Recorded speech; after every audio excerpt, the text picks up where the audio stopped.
Say hello to my little friend! It is inevitable!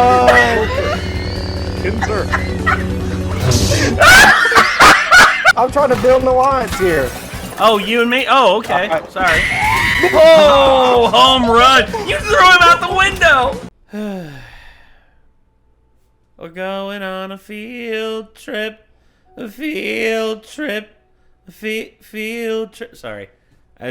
You remember that old song back in the day? It was like a guy, all he would sing was field trip, and he just kept getting more and more like uncomfortable the more the song went on. Don't think I ever heard that. Oh my gosh. I don't think I want to hear that. It sounds awful. But you're going to make me do it anyway, aren't you? Oh God. I forgot about this. Oh, yeah. I remember the that. The sharecropper. Dude, I met that motherfucker. Did you? I met Kendall. That dude's funny as hell. Great storyteller. I wish he would have kept going, but he never did. I'll have to look for it. If I can find it, I'll have to let you listen. Well, I know you won't want to listen to it. I'm just joking. Yeah.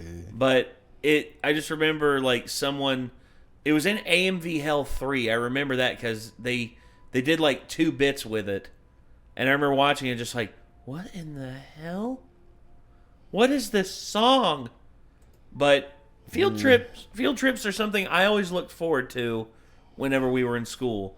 And whenever, the permission slip thing came. It was a thing where I always looked forward to them because we got out of class. Yes. But rarely were they actually a lot of fun.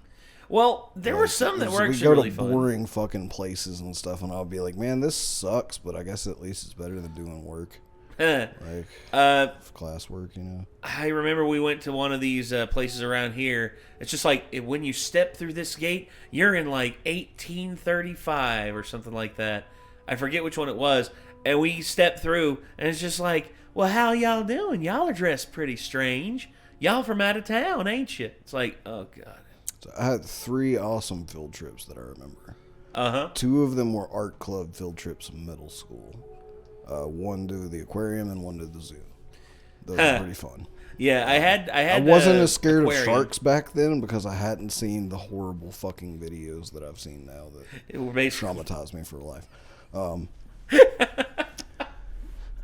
Mostly I'm talking about the one video, the reporter. I hadn't learned shit that I know about bull sharks and stuff like that. Yeah. Too, but also just the movies I've watched over the years and just made thinking about it too much in my head. It's just made some weird aversion that I don't even like to look at them anymore.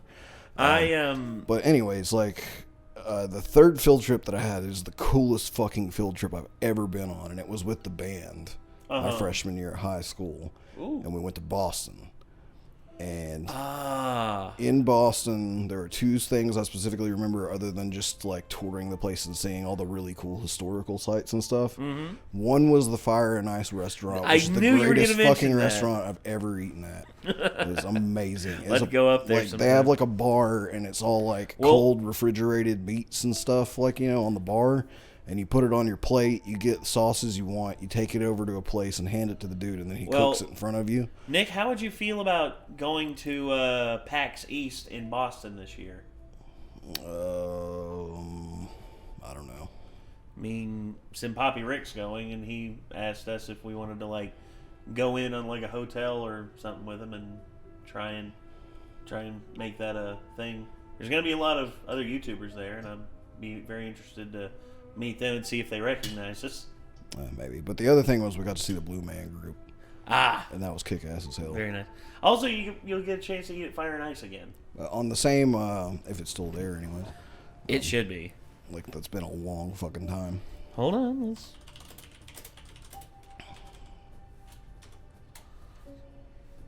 Still there. Well, hell yeah.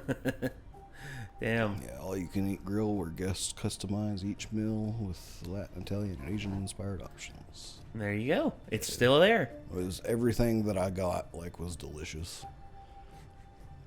We will definitely have to hit that up. Then we went if to New York, there. and New York fucking sucked. No offense to anybody who lives in New York, but we went to New York City, and all I really remember about it is, A, they took us to a damn baseball game. I could not have given a shit less about baseball in high school. I still really don't give a shit about baseball. We actually got a choice what we wanted to do. We had to like walk across crosswalks and shit, and because we were like a big class of kids, like walking across crosswalks, like everybody trying to drive their cars, they had to stop and let us cross the crosswalks. Were fucking laying on their horns at us. Like people were assholes. Yeah. Like nobody has any fucking patience there apparently. I was going to say, they gave us a choice what we wanted to do because, we could either go to a baseball game or we could go to Times Square and just, like, go in the various shops and things that were there as long as we had a chaperone. And me and my buddy Andrew, this was back when they had WWF The World, which was, like, their main attraction on Times Square. Me and him got to go in there. We got to see, like, they were actually, like, holding, like, a little wrestling seminar. Guys were getting, like, body slammed in the ring. We're like, dude, awesome! And we also bought a bunch of shirts and shit like that. Dude, that was a lot of fun. But we also got to see 2 Broadway plays while we were up there. We got to see Beauty and the Beast, and we got to see Aida, which, I like both of them. I liked Beauty and the Beast more. And then the second trip we got to go to New York, we got to see The Lion King, and everyone begged Miss Thompson to take us to see Phantom of the Opera, but the tickets were sold out, and we couldn't get it, and we couldn't go, so that sucked. But we got to see The Lion King, and we got to see Rent while we were up there, and a lot of fun, a lot of fun. I feel like The Lion King would be weird as a Broadway play. Huh? I feel like The Lion King would be weird as a Broadway play. They made it work. It actually was very, very good. I mean, dude, the puppets, they had elephants and giraffes, like animatronics, walking down the aisles between the people, like in the crowd. They walked up to the stage, and when they held Simba up at the beginning of it, all of a sudden, like, you'd see the elephant and the giraffe bow on the giraffes and the elephants bow beside you. It was like, dude, that's pretty and just impressive. like. And with the Circle of Life playing in the background, with the full chorus and the full band playing, or the full orchestra and chorus singing, it was like a spiritual experience. I loved it. But then there were other field trips where I was just like, I don't want to be here. Can we go back to school? I don't want to be here. So, reason why we're talking about field trips is because Mr. we Nightmare. went to the Biltmore Estate, I believe, as well. I did too. With the art club, and that was pretty cool. Oh, dude, that place is awesome. Yeah. They had an in-house bowling alley. That was actually a really cool trip because there weren't many of us that went for some reason. Ooh. So instead of like just the normal educational field trippy stuff like at Biltmore, like they also were like, all right, let's go to the mall.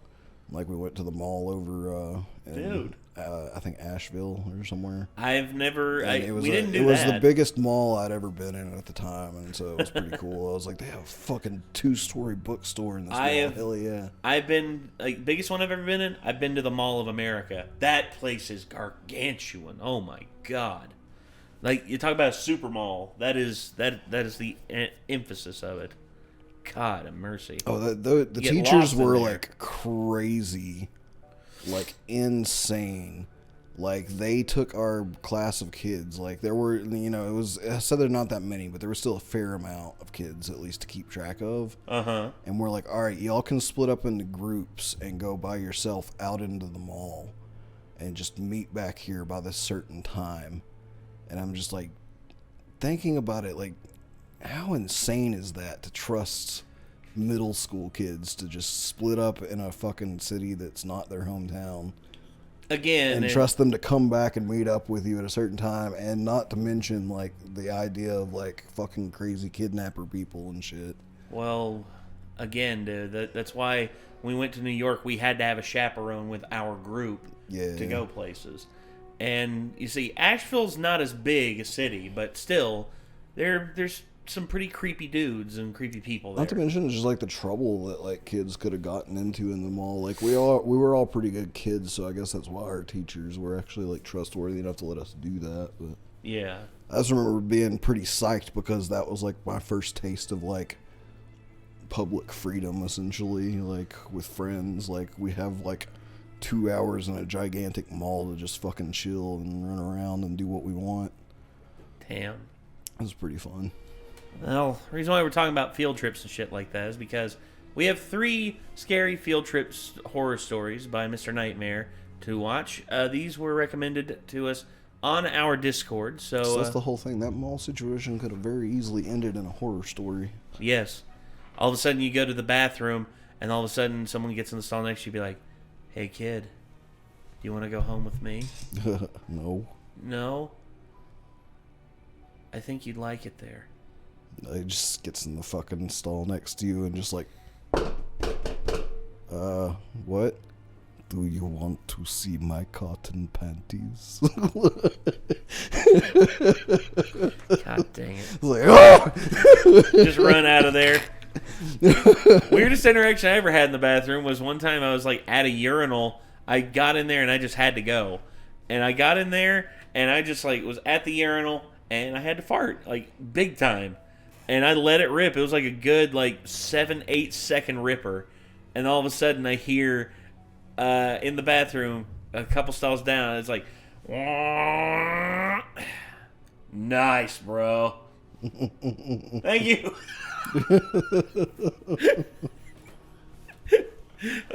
Easily like one of the funniest interactions ever. Well, let's go ahead and get into this. Here we go. Like, I think it'd just be funny to be sitting in a stall and someone not realize you were there and they just go and you're just like, damn. They'd probably be like, oh shit, sorry. God damn.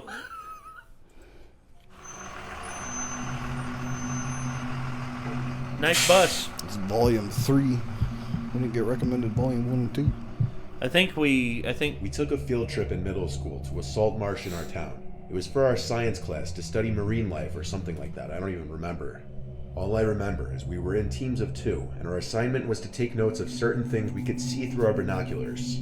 I was paired with my best friend Jordan. He and I were lagging behind the group because we wanted to sneak off and do our own thing.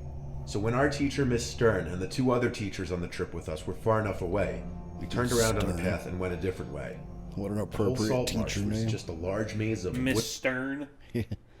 Wonder if she's a built over the Stern swampy teacher. waters. Yes. The trip was so mind-numbingly boring to us at our young age that we couldn't stand the assignment anymore. We went off to explore down the alternate walkway that we weren't supposed to go down. It had a big sign posted up saying something like, "Don't go down this way unless you work for the town." So guess what we did? Of course we went down this way. There was a lot of super tall grass everywhere, so we were well hidden from the teachers or the rest of the students. We walked for a while, till we passed this little shed-sized building that said "Do not enter" on the door. We tried the door handle, but it was locked, so we proceeded onward. The more we walked and the more turns we made, the more we realized this place was absolutely ginormous and a literal maze. There came a time where we agreed it was time to head back to the group, because we weren't having much more fun ourselves than we would be with the group. Plus, it was getting late and we'd been gone for a while, and we didn't want to get caught, so we started going back in what we thought was the right direction. But after apparently wrong turn after wrong turn, we admitted to each other that we were lost. Any sense of direction now was completely gone, and the sun was clearly starting to go down. Panic didn't set in just yet, but we were definitely worried. Time dragged on, and we couldn't find the damn path back to where we came from. We tried finding that little building that we had just passed as a sign that we were going in the right direction, but we couldn't. The tall, swampy marsh grass was taller than us and blocked sight of everything. The sun was now setting, and there was no way our class and teachers were still here. This was before cell phones were a big thing, let alone among middle schoolers. We had no way of calling for help, but we refrained from screaming until the sun was practically all the way down and panic now started to set in. Suddenly it seemed we weren't alone. Jordan and I started to hear the splashing of water nearby, exactly the sound of someone walking through the probably knee-high water. We started to walk faster down the wooden pathway, and when we stopped again to listen, the splashing was still there, getting louder and closer. We didn't have flashlights, only the moon to light the way. We knew we weren't alone. Something or someone was in the tall grass, hiding, somehow watching us. Jordan basically had a fuck it moment, and went to the grass where the splashing was coming from, pushed a bunch of the giant pieces to the side, and then screamed like a little girl. I didn't see what he saw, but I didn't need to. I ran right behind him down the pathway until we both had to stop to catch our breaths. He saw a person hiding in the grass, though I already figured that before he even told me. We kept running and then stopping to catch our breaths until the sound of a helicopter overhead came closer. We saw it, flying over with a searchlight on. We started waving our hands in the air, and whether that helped or not, I don't know. But eventually the spotlight landed on us and stayed there. We expected the helicopter to lower and pick us up because we were idiot little kids, so when it just hovered there, we were confused. But what they were doing was showing where we were to the police search team that came looking for us, after our parents reported to the school that we never came home. We were eventually found by a bunch of police officers and led back to safety. We told them there was someone hiding in the marsh, stalking us, of course. Apparently Miss Stern either miscounted on the bus back to school, or she simply didn't do a head count at all, and the buses left without us. Damn. Either way, she messed up big time. I'm surprised she wasn't fired. This was easily hands down the scariest night of my life, and it happened when I was so young, too. Damn, dude. Never did anything like that. I never ran off from like a field trip where I was out of sight for too long. I was out of sight of the teacher for I think about or my chaperone for maybe a few minutes, but that was it. Like me and Andrew ran off and did our own thing. Was that mall trip where they let us all go wherever we wanted to. Took an end-of-year field trip to Boston for our U.S. history class. Boston. Part of our assignment was following the Freedom Trail. They're in Boston. Historical sites like the Bunker Hill Monument. There were, of course, some teachers and volunteer chaperones on the trip, but between me and my two friends, Sean and Matt, we were all 18, so we easily convinced one of the more chill teachers to just let us go off and do our own thing. So we strayed off into the city and just messed around having fun checking out the place.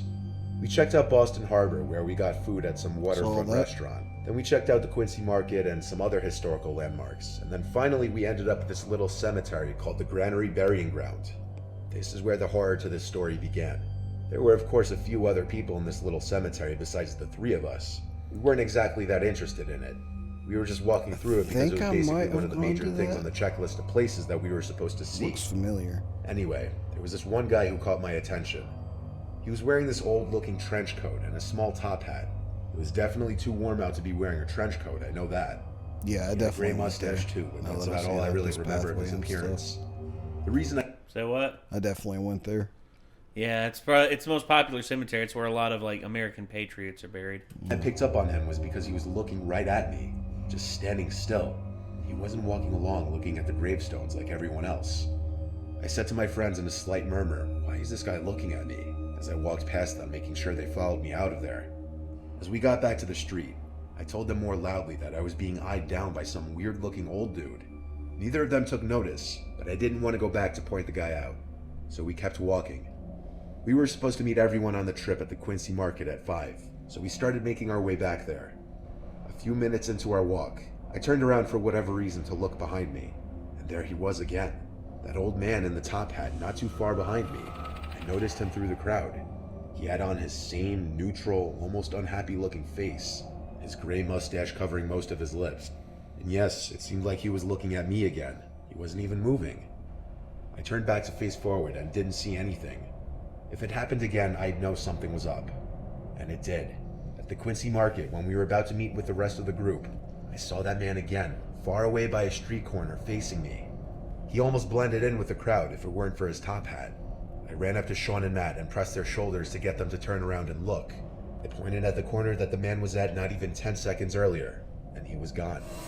I told them that creepy old dude that I mentioned from the burial ground seemed to be following us and kept looking at us, or at me specifically. I have zero clue where he could have went that quickly though. It didn't make sense. That night at the hotel, I was having a nightmare in which I was in my bedroom back at home, and I was hiding under my bed, and I could see feet coming closer to the bed until they stopped at the foot of the bed. And then the man in the top hat looked under the bed at me with his neutral blank expression on his face. I woke up only moments later to a loud thump in the hotel room. I had no idea what it was. I woke up Matt and Sean and the third guy who was in our hotel room, asking if any of them heard that. No one did but me. I still have no clue what that sound was. Years later, I was going through old photo albums with my grandparents around Christmas time, and I stopped on one page where there was a very familiar looking man in one of them. He was wearing a very similar, if not the exact same type of top hat as the man in Boston all those years ago. He also had the same gray mustache and neutral expression on his face. I asked my grandparents who it was, and they told me it was my grandma's father. Now I'm not saying I saw my grandma's dead dad that day in Boston, but the resemblance was so uncanny that I'm almost positive my mind was playing tricks on me. That whole series of events still freaks me out to this day. Damn. Creepy. My mind's playing tricks on me. Bum, ba-da-dum. No. Sorry. Ghetto Boys. Love that song. But, my mom had an experience where she was in a car. Like, I said this in a previous video. My mom was in a car accident where basically she got thrown out of her car through the sunroof and she smacked the pavement the car was going 55 miles an hour. And by all accounts, she should be dead. Like 97 to 98% of people who get launched out of their vehicles do not live. And as a matter of fact, even like of that percentage that live, very few of them ever walk again. And my mom walked out of the hospital, I think it was just about a week later. Anywho, my mom, when she was laying there on the road, she said someone walked up to her and held her hand. And she looked up, and it was her grandfather, my great-grandfather, Elmer, who just passed away about a few years before. And she said that she gripped onto his hand, and he held onto her the entire time. And then whenever the paramedics got there and the paramedics rushed up and, like, got to her, she looked over at her hand, and he was gone. And you could say that was probably, like, delirium from, being in a car accident. Also, she had a very severe concussion. Like, her mind wasn't right for several months afterwards. And needless to say, my mom still thinks about that. She's just like, did my granddad, like, come to see me? Was he about to whisk me off to the afterlife if, they didn't get there in time? Because that's one thing she was thinking. Like, basically death had taken the form of her grandfather to take her to the afterlife. And that's something that scares her to this day. It's just like, that could have been that way. And it could have. But anyway.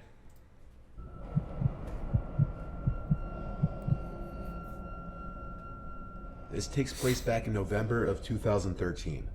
I was in the 9th grade, and I went on a field trip with my Boy Scout troop to Alcatraz Island. Oh God, the Those Rock. of you who don't know, Alcatraz Island is a famous prison in the middle of the San Francisco Bay. We had the opportunity to sleep on the island in the prison cells. A few of my friends from the troop and I had elected to go, seeing as this was a once-in-a-lifetime opportunity. We arrived on a ferry around 2 p.m. I've always or so. wanted to go. Our tour guide was telling us about the history of the island and how there were a couple of men who once managed to escape and tried to swim away, but they were never found. The common belief is that they drowned, which is very likely because not only is it a far swim, but San Francisco is very windy and the water from the bay is super cold, so hypothermia is also a likely cause of death. And the currents. As the tour went along, my friends and I were joking around about how this place was haunted. To make things even more thrilling, our tour guide decided to wait until midnight to take us to the execution area in the hospital. My friends Ash, Steve, and I kept trying to scare each other every opportunity we got, like I hid behind one of the dark corners and popped out when Steve was approaching. Eventually, we made our way to the execution room. Ash and I immediately picked up on how bad it smelled, but nobody else could smell anything, and the guide had said that the execution room hadn't been used in at least 100 years. Keep in mind that Alcatraz has been decommissioned since the 1960s, plus the bodies are taken away after execution, so the smell would only make sense if there were rotting corpses. Sure, there were some bloodstains, but they were like 100+ years old. Ash noted that it was weird that no one else could smell what we had smelt, and I joked around saying maybe some spirit is trying to freak us out or something. We went to the hospital next, and I could have sworn I heard some sort of whispering. Ash and I immediately looked at each other as we heard the sounds, and the lights started to flicker at the same time. The guy told us that the lights always flickered, and then he started to explain how the mentally insane would usually come to the hospital and how there was once this crazy inmate who always would whisper when he spoke. It kind of paralleled us hearing those weird whispering sounds. Later on, a bunch of us played cards in this scout named Kevin's cell. It was definitely quite the experience to play cards in a prison cell, I must say. It was around 3 a.m. when Ash asked me to go with him to the bathroom. I agreed, so we made our way over there. I had finished before him, so I waited outside while Ash was finishing up. I had been waiting for him for a while, pacing back and forth, so I decided to go back into the bathroom and check on him. I could hear the sink running, accompanied by the paper towel dispenser. Ash, are you almost done? I asked. The moment I said that, the sink shut off, and I heard a slam from one of the stall doors closing. "Ash," I called out. No response. My heart froze when the most disturbing sounding cackle I had ever heard in my life came from the stall that had just previously shut. I turned around to make a run for the outside of the bathroom.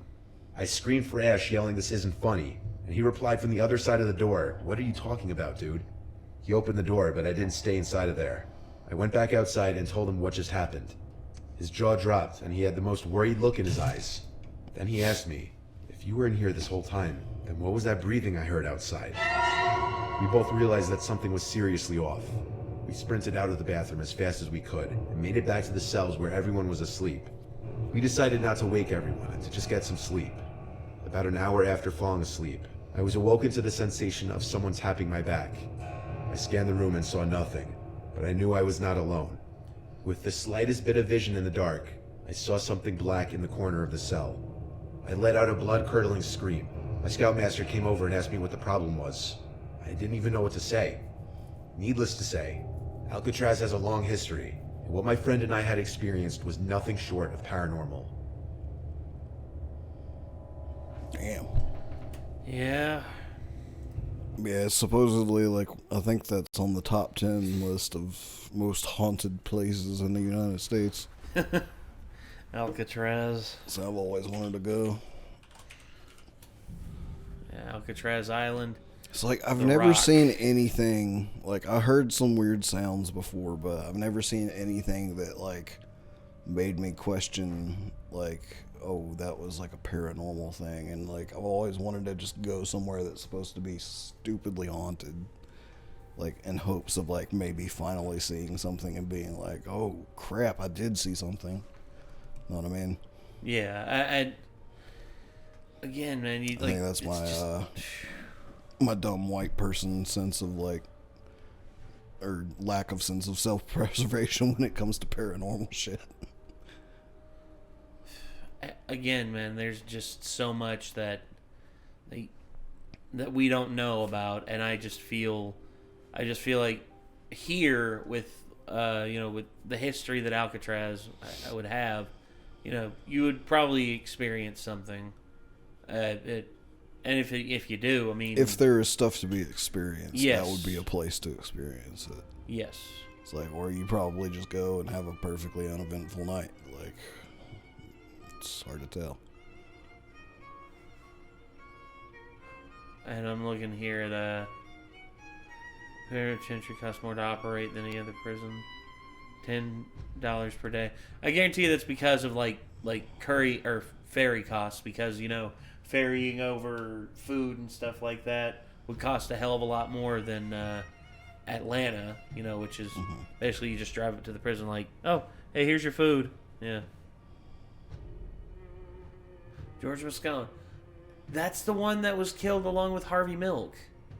Yeah, I remember, received public proposals to repurpose Alcatraz Island.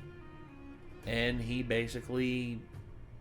And then there's the occupation of Alcatraz, which natives, the United Indians of all tribes, basically the Red Power movement, basically just occupied the island for almost 2 years. Again, man, Alcatraz has had a very weird history.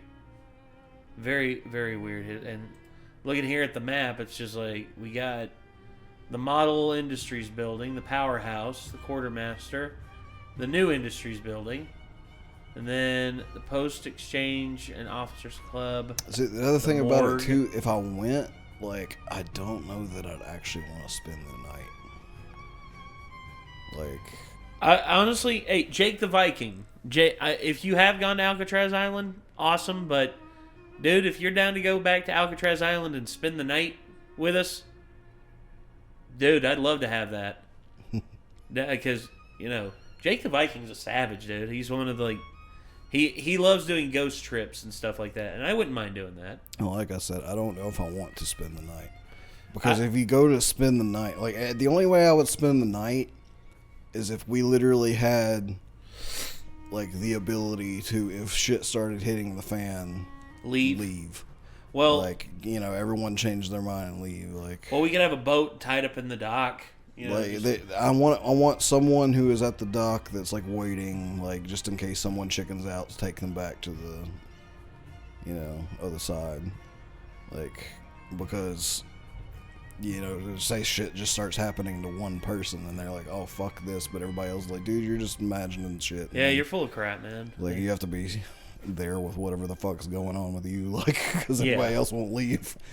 So, but like, I would rather just go and tour the island like in the evening and be there after it gets dark to walk through the main prison building, and then once that's done, head off the island, basically, you know. Yeah, like that would be my preferred thing, because that way you get to see all the stuff that's on it while it's daytime, and then once it's nighttime you walk through the main area. I would maybe want to save the creepier places for like once the sun starts to go down, basically. Yeah. But I don't know if that's even possible, but that would be like my ideal trip of it, because I want to save it until it starts to get dark. Maybe, I mean, like, the creepier places. if you make reservations, I guarantee they'll be more than happy to accommodate that. Because see, I had heard at one point that they don't let people on the island. I don't know if that's still the case or not. They do now. I mean, because the Boy Scouts thing, you know, you heard is like. Well, I'm assuming that's a while back. That was 2013. 2013. Yeah. Hold on, let's take a look and see. Alcatraz Island tours. There we go.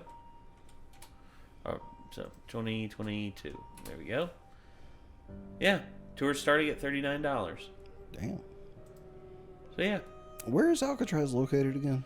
Between San Francisco and Oakland in California. Yeah, so that's the only thing that sucks. It's on the other side of the damn country. Oh well, we can make it there pretty easily. I mean, Allegiant Air, we can fly out of Knoxville or Asheville, get to Las Vegas, and then we can take another airline, get us to California. I mean, there's no... If we're stopping in Las Vegas, we better get off in Las Vegas for a bit. Oh, yeah. I'm not going to just land in Las Vegas and then get on another airline right away. Like, it's fucking Las Vegas, man. I want to play some blackjack. Exactly. So, yeah, if we take off out of... blackjack, and I want to see some Las Vegas strippers. So, yeah, if we take off out of Asheville, we can fly to as far as west as Las Vegas. Yeah, so let's see how much this would cost for 2 people. Yeah, so departure date, if we left February 10th, came back 2 weeks later, how much would that be? 73. Yeah, so basically less than $150. Damn, really? Yes. Yeah, that's not as bad as I thought it would be.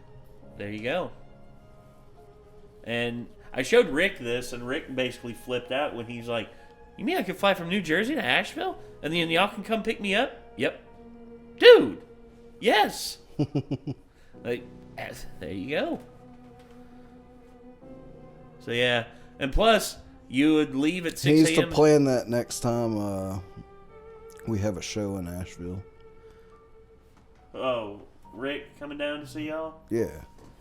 So that way he could get to Asheville and then come to our show. Like basically he could get to Asheville like that morning. We could hang out in Asheville and then have our show, and he could come see us play. Yeah. Yeah. And then we could drive back up to here, hang out for however long. Yeah. Well, him and his uncle are basically wanting to come down and like do some cigars. Also, Innocent, who is on their podcast with him, the Stick and Fire Cigar Podcast, which y'all need to check that out. They're going to be coming down here and recording stuff with us at one point, so stay tuned for that. So, yeah, this is very interesting stuff. Want to go to Alcatraz, and if we're also going to go to, also going to drop by Vegas a little bit, because, you know, if we're going to go to Alcatraz, you know, The Rock, we need to go to, Vegas and party a little bit. Anywho, I think that's going to do it, everyone. So thank you all very much for tuning in, and I guess until next time, signing off, I'm Nate. I'm Nick. We'll see you then, everybody. Peace out. 5, 4, 3, 2, now.